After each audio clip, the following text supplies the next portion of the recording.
예, 안녕하십니까. 일렉트릭 아이디어 TV 권반장입니다. 지난 시간에 이제 35번까지 문제를 풀어봤습니다. 16년도 1회차. 이번 시간에는 36년도 1회차 전기기기 2과목을 35번서부터 40번까지 풀고 마무리를 할 예정입니다. 빠르게 복습하고 오늘 문제풀이 들어갈게요. 21번 삼상 교류발전기의 기전력에 대하여 90도 늦은 전류가 통할 때의 반작용 기자력은 답은 1번 자극축과 일치하는 감자작용. 22번 반파 정류 회로에서 변압기 2차 전압의 C로치를 2V로 하면 직류 전류 평균치는 답은 4번. 23번 1차 전압 6300V, 2차 전압 210V, 주파수 60Hz인 변압기가 있다. 이 변압기 건수비는 1차와 1차를 2차 전압으로 나눠주면 건수비가 되죠. 답은 1번. 24번 동기전동기를 송전솔로의 전압 조정 및 역률 계산에 사용하는 것을 무엇이라고 하는가? 답은 4번 동기조상기. 25번 삼상 동기발전기의 상간 접속을 Y결선으로 하는 이유 중 틀린 것은 답은 3번 상간 전압에 제3거주파가 나타나지 않는다. 26번 동기기의 손실에서 고정손에 해당되는 것은 답은 1번 계좌 철심의 철선. 27번 60Hz 사극 유도전동기가 1700rpm으로 회전하고 있다. 이 전동기의 슬립은 약 얼마인가? 답은 3번이죠. 예, 슬립 공식 알고 동기 속도 구하는 공식 알면은 구할 수 있죠. 28번 발전기 권선의 층간 단락 보호에 가장 적합한 계전기는 답은 1번 차동 계전기. 29번은 다음 중 가로 속에 들어갈 내용은 유입변압기에 많이 사용되는 목면, 명주, 종이 등의 절연 재료는 내열 등급 A종으로 분류되고 장기간 지속하여 최고 허용 온도 105도를 넘어서는 안 된다. 그래서 답은 2번이죠. A종 105도. 30번 퍼센트 저항 강화 3%, 리액턴스 강화 4%이 변압기 최대 전압 변동률은 우리 절대값을 구하면 되잖아요. 루트 씌워가지고 3의 자승 플러스 4의 자승 하면은 5가 나오잖아요. 답은 2번. 31번 다음 중 자기소호 기능을 가지고 있는 소자는 답은 2번이죠. 이거 말고 또 뭐 있다고 했어요? SCS 있다고 그랬죠. SCS는 발이 4개, 나머지는 발이 3개. 그죠? 지난 시간에 배웠어요. 그래서 31번 답은 2번입니다. 여기서 설명했고요. 32번 유도전동기 속도 제어 방법 중에 인버터를 이용한 속도 제어 방법은 인버터 나왔다. 유도전동기에 인버터 나왔다 그러면 답은 4번 주파수 제어 방법이에요. 얘 직류, 얘 유도, 얘 직류. 그죠? 33번. 요거는 제가 이게 삼성 유도전기 속도 제어 비교가 아닙니다. 이거는 요거 잘못했다고 얘기했어요. 제가 요걸 아예 좀 지워버릴게요. 얘를 또 헷갈릴 수 있기 때문에 여러분들. 33번 회전 변류기의 직육신 결합을 조정하는 방법이 아닌 것은 답은 3번 동기 승합기를 사용하는 방법. 34번 변압기의 규약 효율은 답은 얘죠. 변압기나 발전기나 동일하다고 했어요. 출력 플러스 손실로 나눠준 거 답은 3번. 35번 다음 중 권선 저항 시점 방법은 2, 3, 4번 중에 2, 3, 4번 선택하면 맞다고 해서 다 권선 저항 측정할 수 있습니다. 근데 실질적으로는 얘가 정답이라고 얘기했죠. 이게 왜냐면 이게 목적들이 좀 다르기 때문에 그렇습니다. 그래서 물론 뭐 체크할 수는 있겠지만은 얘가 그래도 제일 정확한 거죠. 전압 전류 걸어가지고 R 값을 계산하는 거죠. 전격 전압 걸고 전격 전류 걸으면은 거기에 걸리는 그 저항을 계산할 수가 있잖아요. 그죠? 우리 R은 I분의 V로 우리가 계산하면 되잖아요. 그죠? 직류에서는 특히. 오늘의 문제입니다.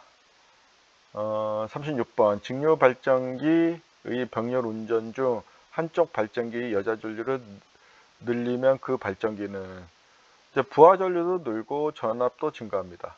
여기 답은 3번입니다. 그래서 여자 전류 증가하면은 단자 전압 증가하고 부하 전류도 증가한다. 그 두 발전기를 부하 전류 불균형하게 운전을 하면은 한 발전기가 가부하 상태, 반대쪽으로 역전류가 흐른다는 거. 크고 작은 거에서는 큰 거는 가부하가 되는 거, 작은 쪽으로 전류가 또 역으로 들어가니까는 한쪽은 가부하가 되고 한쪽은 역전류가 리버스 커런트가 들어가는 거죠. 그래서 여기 보면은 여자 전류 IF 증가하면 단자 전압 증가하고, 그래서 부하 전류가 불균형이 일어나는 거죠. 이제 부하 전류가 증가함으로써 이제 불균형이 일어나게 되는 거죠. 그 다음에 심한 경우 역전류로 인해 한 발전기가 전동기처럼 동작하면서 그렇죠. 커지면은 발전 시스템에 불안정해질 수 있고요. 따라서 병렬 운전 시 두 발전기 단자 전압이 동일하도록 여자를 균형 있게 조정하는 게 기술이겠죠. 그죠? 물론 이건 사람이 막 매뉴얼로 하는 건 아니고 다 자동으로 하겠죠. 이거를 사람이 하면은 뭐 좋은 점도 있겠지만은 휴먼 에러라는 게 있기 때문에 이제 우리가 로직을 심어가지고 그렇게 하게끔 해야 되는 거, 그런 레인지를 벗어나게 되면은 이제 설비를 트립시키는 거예요. 기본적인 건 그래요. 우리가 설비를 보호하기 위해서 프로텍션을 해야 되는 거죠. 그래서 여기 보충 설명 36은 이제 발전기 단자 전압과 여자 전류 관계 요식 많이 봤죠. 그리고 유기기전력과 여자 전류의 관계.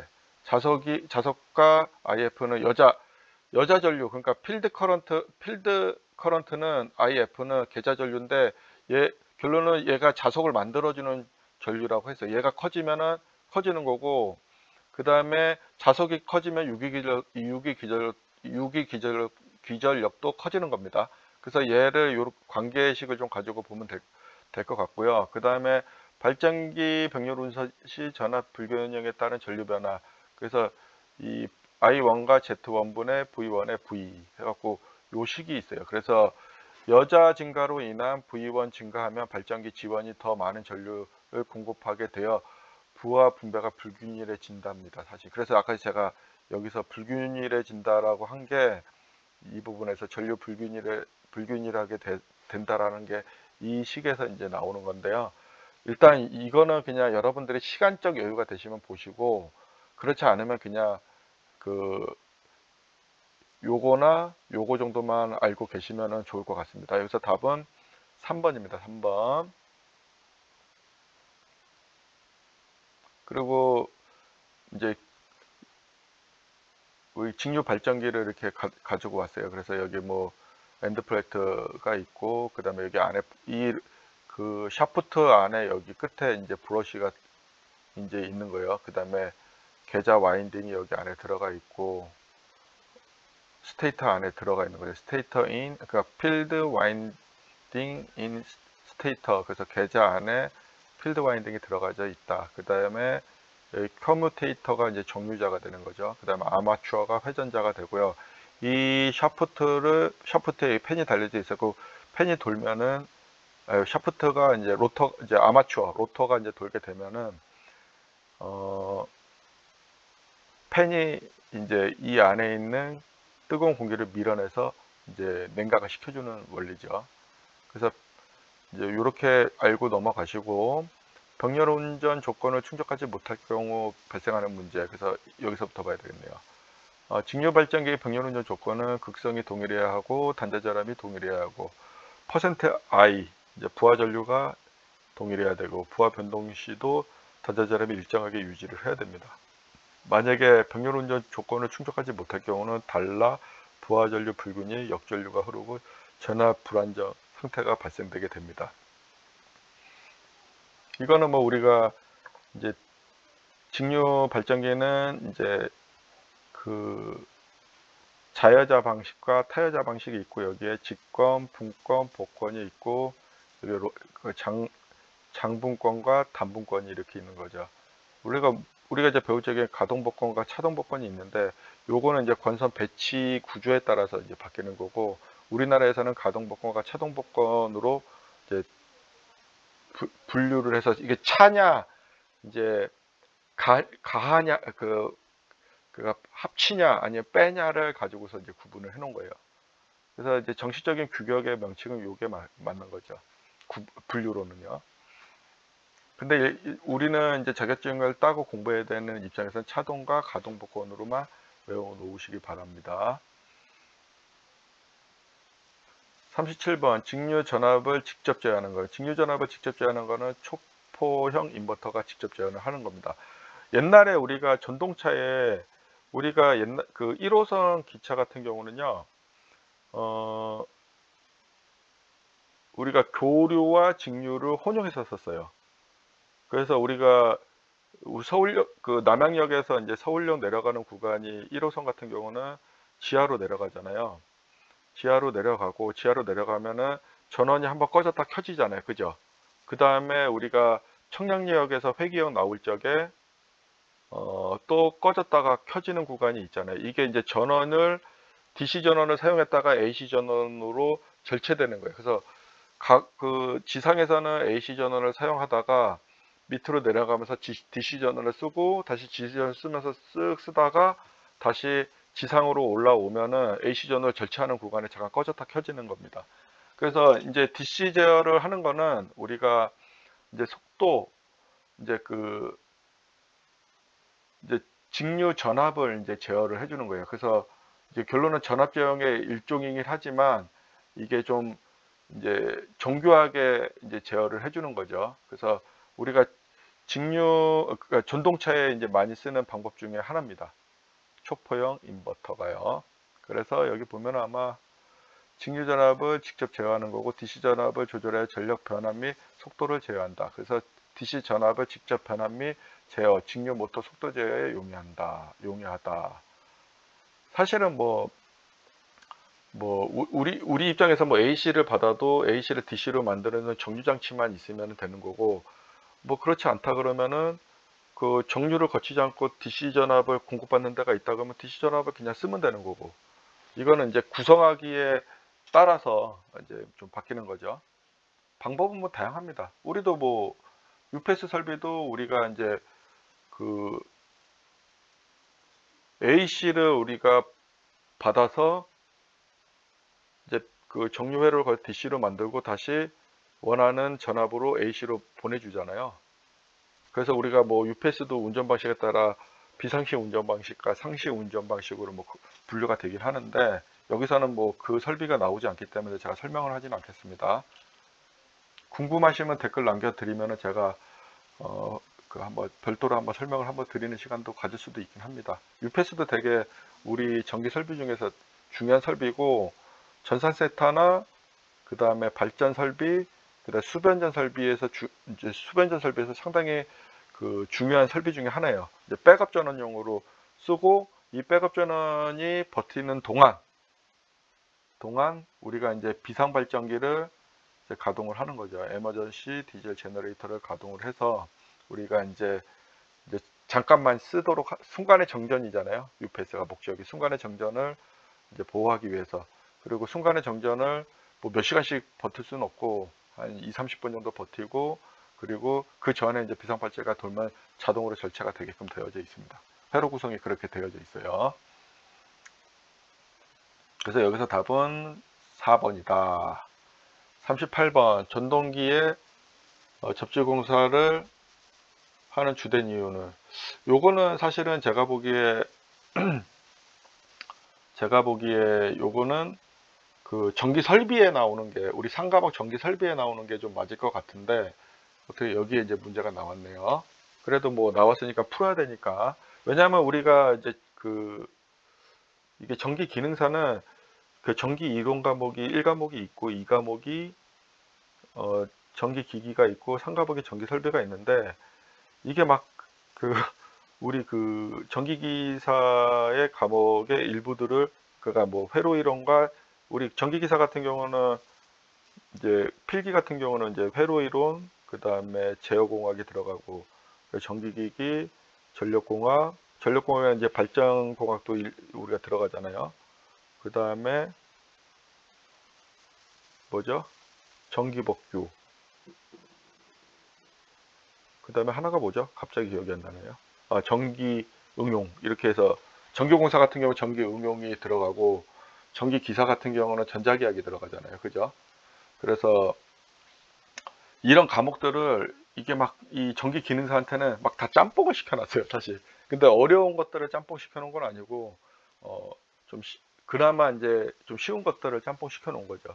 그러다 보니까 이게 여기에 나와야 될 문제는 아닌데 전기기기다 보니 접지는 알아야 되지 않겠냐, 기능사로서. 그래서 이 문제를 넣은 것 같아요. 그래서 전기기기의 접지 공사를 하는 주된 목적은 감전사고 방지죠. 그래서 여기 접지공사를 제가 잠깐 가지고 왔어요. 접지공사의 목적은 감전 방지, 이상전압 억제, 보호 계장기 동작을 확실하게 하기 위해서 전로의 대지 전이 저하라고 하면 될 것 같아요. 대지 전압, 전이 뭐 같은 거니까는, 같은 의미니까는 저하를 하는 게 목적이에요. 그리고 접지선의 굵기는 우리가 전류 용량과 기계적 강도, 내식성에 따라서 굵기가 결정이 돼요. 그래서 이 정도는 좀 알고 계시면 좋을 것 같고요. 이게 그 접지를 하고 하냐 안 하냐에 따라서 사람이 죽을 수도 있고 살 수도 있어요. 접지가 잘 되어져 있으면은 우리가 이제 여기 전동기의 외함이 우리가 여기 절연이 불량해서 권선의 절연이 불량이 돼서 외함 쪽에 우리가 누전이 발생됐어요. 그러면 누전이 발생되면은 접지가 안 돼 있으면 어떻게 되겠어요? 사람을 통해서 땅으로 흐르게 돼요. 그러면 그게 감전이 되는 거고, 우리가 이제 심실세동 전류에 가까워지면은 심장이 이제 그 펌프질을 못하고 이제 흔들흔들 떨면서 이제 쓰러지게 되는 거죠. 그러면 우리가 심폐소생술도 하고 이제 뭐 이런 일들을 우리가 이제 해야 되는 건데, 만약에 접지가 돼 있으면은 이제 낮은 쪽으로, 저항이 낮은 쪽으로 흐르기 때문에 감전사고로부터 우리가 보호할 수 있는 겁니다. 뭐 이 그림은 설명을 안 드릴게요. 왜냐면 우리가 뭐죠? 상가목 전기설비에서 제가 이거는 여러 번 이제 설명을 했고, 뭐 PE, 뭐 PEN, 뭐 그다음 결선 방식이나 이런 것들도 제가 막 색깔 배선이나 이런 것들도 내가 여러 번 이제 설명을 했기 때문에 그거 보시면 될 것 같습니다. 그래서 여기서 답은 4번입니다. 39번. 동기기기 병렬 운전할 때 순환 전류가 흐르는 원인은, 이거는 뭐 그 기전력의 크기야 상응된 게 여기서는 이거밖에 없어요. 위상, 차. 그래서 답은 2번이 됩니다. 여기 보면 크기가 같으니까 무효 순환 전류가 흐른다. 상회전 반응기 1차 거. 동기화 전류, 기전력 위상, 동기화 전류, 주기적인 흘러 난조, 주파수, 출력 요동 지구 권선. 이 문제 나왔었죠. 파형, 그 다음에 파형이 같으니까 파형이 다르면 고조파, 무효 순환 전류가 흘러 과열이 된다. 이게 파형이라는 거는 이게 사인파가 이렇게 가잖아요. 근데 여기에 이 모양이 같아야 된다는 거예요. 크기랑은 상관없는 이 모양이 같다는 거예요. 이게 고조파가 이제 파형이 달라진 어떤 원인에서 달라지게 되면은 찌그러지면은 이제 이런 것들이 이제 나타난다는 거고, 위상 같은 경우도 얘가 이렇게 가고 이게 120도의 위상각을 가지고서 우리가 이제 움직여져야 되는데, 이게 어떤 원인에 의해서 위상각이 틀어지는 거예요. 그럼 120도의 위상차가 뭐 132도, 뭐 133도 뭐 이런 거에 따라서 차이가 생기는 거예요. 그렇게 되면은 이제 그 차이만큼 이제 순환 전류가 흐르게 되는 겁니다. 그래서 여기서는 이 순환 전류가 흐르는 원인은, 무효 순환 전류가 흐르는 원인은 기전력의 위상이 다르기 때문에 그렇습니다. 여기 보면은 기전력 위상이 동일할 것. 기전력이 동기화 아까 전에 말했던 것처럼 순환 전류가 이제 흐르는데 이 순환 전류는 여기서 이 문제에서는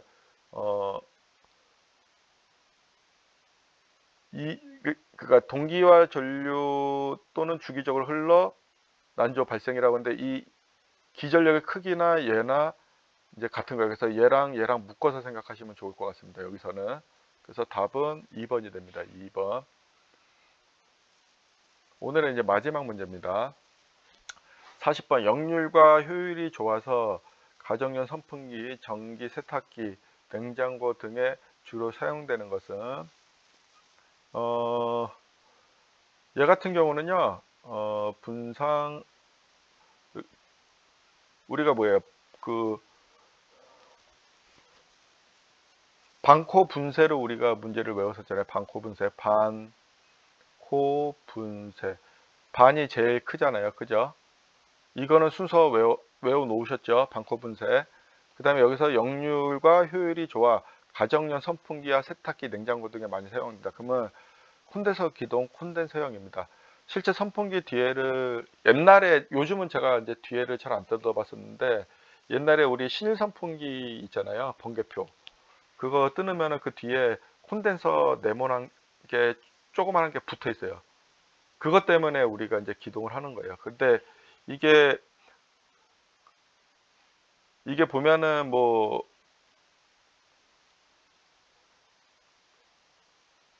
이게 뭐죠? 이거 이 반발 기동용보다는 기동 특성은 조금 떨어지지만 그래도 얘나 얘보다는 얘가 좋잖아요. 3번이.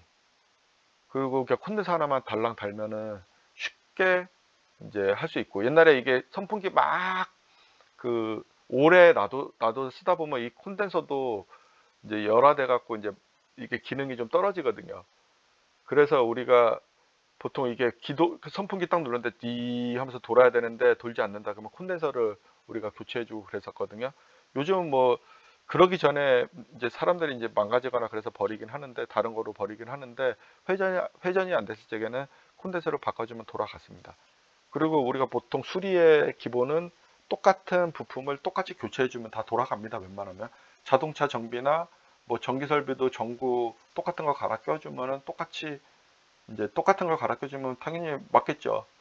그 정비의 기본 원칙은 수리의 기본 원칙은 동일한 걸 동일하게 꼽아주는 거에서부터 시작되는 겁니다. 그래서 여기서 답은 3번이 되고요. 이제 16년도 1회차 2과목 전기기기가 오늘 시간부로 이제 문제풀이는 이제 끝났습니다. 다음 시간에는 이제 16년도 2회차를 풀 겁니다. 오늘도 하루 고생 많으셨습니다. 감사합니다.